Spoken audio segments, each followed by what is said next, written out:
All right, welcome back. Episode 2 of the Burgh Cave Fantasy Football Series, sponsored by Beer We Go. Got my man Craig Burton here. Welcome back, sir. Thank you, Eric. Appreciate the invite back. Love talking about fantasy football and always love coming here and talking to you. And appreciate the Beer We Go gear you got on today. I love Absolutely. Beer We Go. Hey, listen, by the way, beerwego.com. You can grab a whole bunch of t-shirts. You see some of the varieties. Got the hats. I love like the old style caps versus like these new ones that are a little busy and stuff. Yeah, I'm a big fan of the trucker hat, and I like the unstructured, so it fits on my head and not sticks on there like a box. I've seen some of those ones look like a box, but we're still a couple weeks away from actually people holding their fantasy football drafts, I think. I don't know if some of y'all or some of those early birds that are way too damn early. Oh, yeah. The guys with the magazines. Guys, a lot of the magazines. But what Craig and I want to do now, and obviously Craig's going to lead this, is just your general sleepers, your general studs. And we'll walk through the positions, quarterbacks, running backs, receivers, tight ends, things like that. And if we have time, we'll hit the defenses and the kickers. How about that? Well, let's start off with some of the easier ones, which would be the studs. Mm-hmm. In these, we'll start the quarterback position. Now, if you go back and watch our last video, Craig gave his input as to when to draft these quarterbacks. We're saying that these are going to be the stud quarterbacks, but we're not saying you go get these guys in the first round. Right? No, we're not saying that. But we're saying that these will probably be your top handful of quarterbacks based on a lot of the criteria we spoke about in the last video. So, Greg, I'll give you the floor first to give us maybe your first two quarterbacks that you would go after if you had the chance this year. Okay, well, thank you, Eric. Appreciate that. Now, normally with my strategy, I like to go after quarterbacks after the 8th round. But a lot of people like to take a quarterback earlier because there are values, and it depends on, you got to know your league, you got to know your settings. If quarterbacks score a lot of points, maybe it's worth taking a quarterback in the beginning. Obviously, everybody wants to get like a Josh Allen or, surprisingly enough this year, Drake May is ranked extremely high. One of the guys I like a lot that has kind of had, not the greatest seasons, but he does have the number one wide receiver, and that's Joe Burrow. I think this year is really going to be a great year for him. Jamar Chase is ranked again in the top 5 of wide receivers. So I think with T. Higgins being there and being able to take a lot off of him, and not to mention, too, those guys all got paid. So it's about time they start showing that they're worth that money. Now, a guy that I really, really think is going to have a breakout year is going to be Kyler Murray. I think Kyler Murray is going to be amazing because he has Justin Jefferson.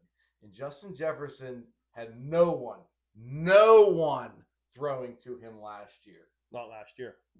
Yeah. At all. Because J.J. McCarthy is garbage. Would you put your college biases away with the whole Michigan-Ohio State stuff? I get it. He cheated to get a national championship. Get it. Oh, boy. But he's garbage in the NFL. Mm-hmm. And to be able to let go Sam Darnold, who just won you 14 games, and then you go see him win a Super Bowl. Well, you put all your chips in the guy. You have the number one wide receiver on your team, and you have no one throwing to him. To their defense. Now you do, because Kyler Murray is going to throw him the ball all the time. Okay. Well, I would tell you, to Minnesota's defense, they took J.J. McCarthy thinking Sam Darnold was going to be Sam Darnold, and then he did that. So to Minnesota's defense, however, at the same time, you had a guy that won you 14 games. It's like they had to move on because he was a first-round pick, but what you said is 100% accurate. Joe Burrow, to me, because he has the number one, I think he has the number one receiver, and I think Jamar Chase is the number one receiver. I do. Jefferson's number 2, in my opinion. But it's not like it's a 1A, 1B. They're both phenomenal. Mm-hmm. But who's throwing them the ball? Who's throwing the ball, and then T. Higgins. Cincinnati no doubt has the best, 1-2 punch. They also got a good receiving back. They can take it to the house in Brown. And Gesicki is a good receiving type tight end. So they got the weapons, and Cincinnati's defense it's a little suspect. he's going to have to play a lot of 38, 35 games, in my opinion. So I think Joe Burrow, to me, is the number one guy. The problem with Joe Burrow is he going to be there all year? But I'm going to tell you the one guy that I like, and on our show last time, you spoke about sometimes you draft receivers and things like that. Contract years are really, really important for NFL players to ball out to go get that bag. This quarterback played well for me in a lot of years, and he is in a contract year. And I think he is going to slide because he just lost a very, very big weapon. Okay. And that's Baker Mayfield. I like because Baker he Mayfield lost Evans. Yep. But why did he lose Evans? Because Evans got hurt. Well, and he went to 49ers. And this is your boy. I know, because Emeka Ibuka is the guy. Thank you. You got Ibuka. Come on. And you still have Godwin still there, too. So you Godwin, I think, is when we get the sleepers, I think Godwin is going to be one of those guys. It took you that long to get to Ohio State guy. Hey, I was trying to give you a fan? I was trying to give you a little bit of respect because you say that LSU is wide receiver U, which they're not. Ohio State is. But I'm giving you your top two. Yeah. You can have two wide receiver U's, by the way.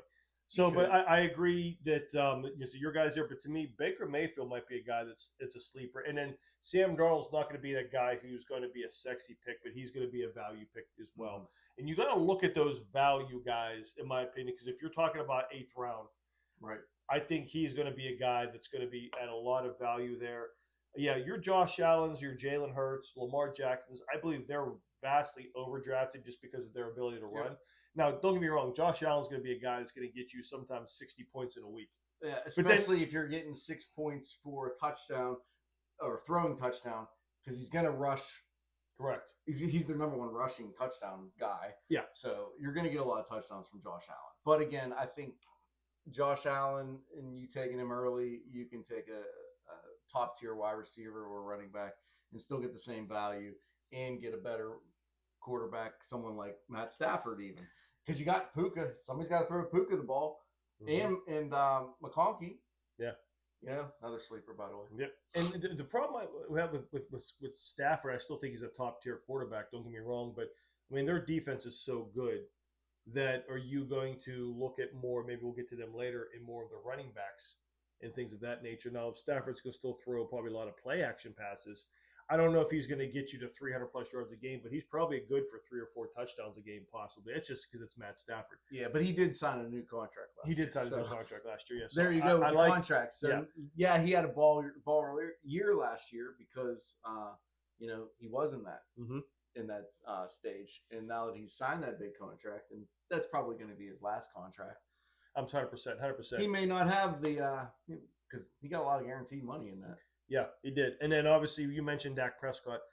I've always liked him in a sense for fantasy football because for the longest time Dallas's defense was putrid. Mm-hmm. And I love CeeDee Lamb a lot, and I love CeeDee Lamb as well. And obviously with him and Pickens, CeeDee Lamb and George Pickens are probably the second best I would agree with in that. the NFL 100%. Behind the Cincinnati boys. But with their Dallas's defense is improving, but they're going to be in a lot of shootouts, and there's a lot of jump ball ability with CeeDee Lamb and Pickens. So Prescott is also going to have another solid year, in my opinion, as well. I think he's a great – now, again, these are guys that you can get in around. Now, depending on how your draft board falls, maybe you depending on how the board is and where you're at the earliest 5th, 6th round, maybe. But that's just – it depends on your board. If there's such a run on wide receivers and you don't have a quarterback yet or something, maybe you go there. But if not, you go with Craig's recommendation of like 7th, 8th round and things like that nature because you can really stack up your backups. And again, depending on, know your league, depending on what you have as well. But those are some of the quarterbacks I like who you think you should like stay the hell away from. Oh, and then from there, I got like 1 or 2 sleepers as well. So I think honestly, this year is not going to be a good year for Jaden Daniels. I think his injuries are I think he basically, he topped out in his first year. He would be one guy to stay away from. I'm still not sold on Caleb Williams. I mean, yeah, he had a great year last year, but I think he also loses DJ Moore, who was probably their best wide receiver, I think. He was Doomsday yeah. is good. Doomsday should be their number one. He should be their number one. Yeah. But I always stay away from, and I don't know why, because last year he had a really good year. But Trevor Lawrence. But I think this year he's actually going to be a little bit better. He's one of those guys where I don't mind taking him as my third quarterback if he's still hanging around. Somebody's going to grab him, but I don't know. He's too.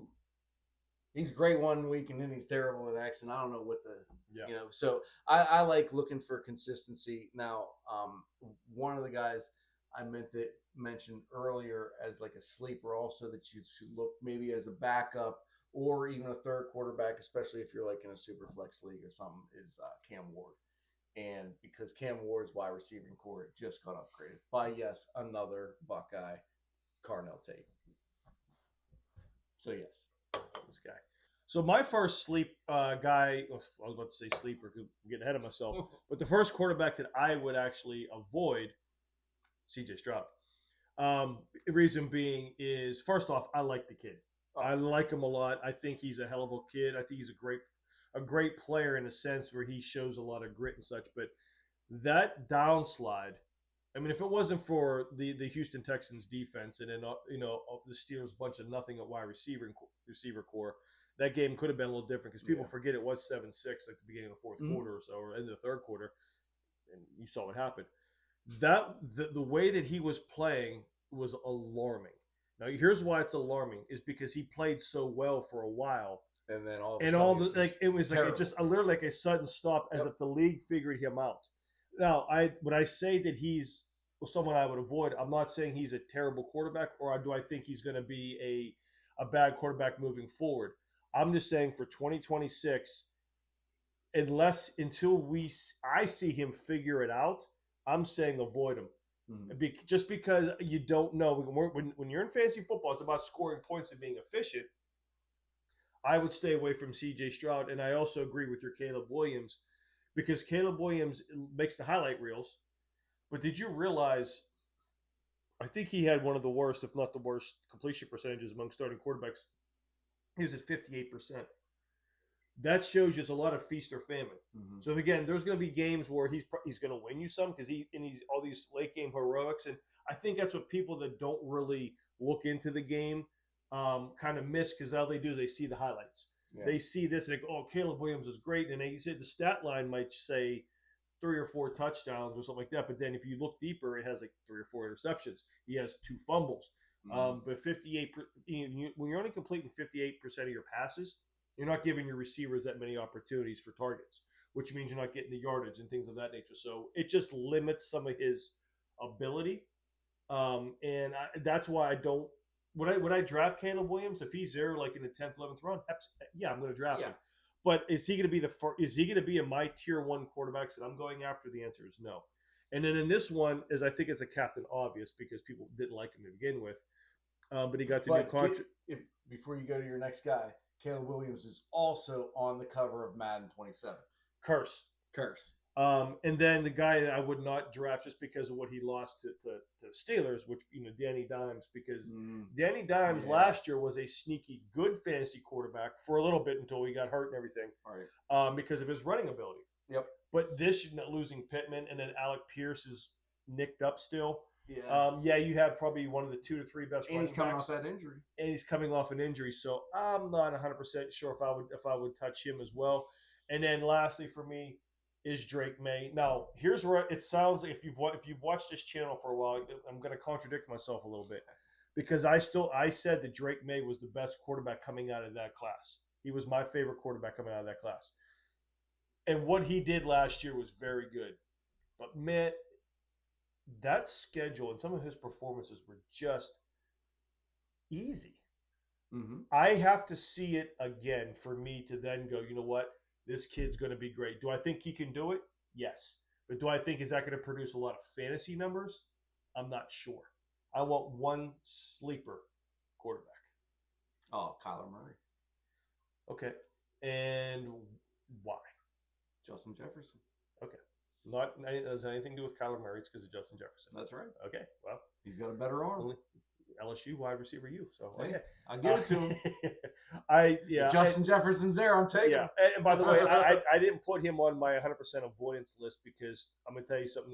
Just like what Kyler Murray's going to do weeks 1 through 8, it's going to be fantastic. Mm-hmm. And then he's going to like he always does. Well, that's why you go and get Bo Nix. Yeah, but yeah, exactly. But I think actually there's a reason why he did that because he doesn't have the talent he's going to have in Minnesota and all that stuff too. So I'll give Kyler Murray that. So that's why I didn't put him on there because he's a good talent. I don't think he's a good quarterback, but he's a good talent. But you put talent with talent, I think he probably will have a solid year in fantasy. The other one I would pick, yes, is Patrick Mahomes. As a sleeper? I'm telling you, he's the people. By the way, a sleeper good basketball player is Michael Jordan. Yes, I think that Patrick Mahomes is not a top 10 quarterback. I don't think that. Okay. I think he's a top 15 quarterback. Wow. My sleeper is not a quarterback that I would take as my QB1. This sleeper is somebody I think you should seriously consider as QB2, depending on who you have as QB1 in the bye weeks and the matchups and things like that. Mm-hmm. And that's Shuck from New Orleans. This kid is listen. He was pro material in college, but he had the laundry list of injuries. Mm-hmm. If this kid stays healthy, and then they just got the kid from Arizona State, that they still have Olave, they still have Kamara, and they have a solid scheme. But Tyler Shuck is actually a really solid quarterback that I think would be a good depth piece for you. So that is my sleeper for quarterback. So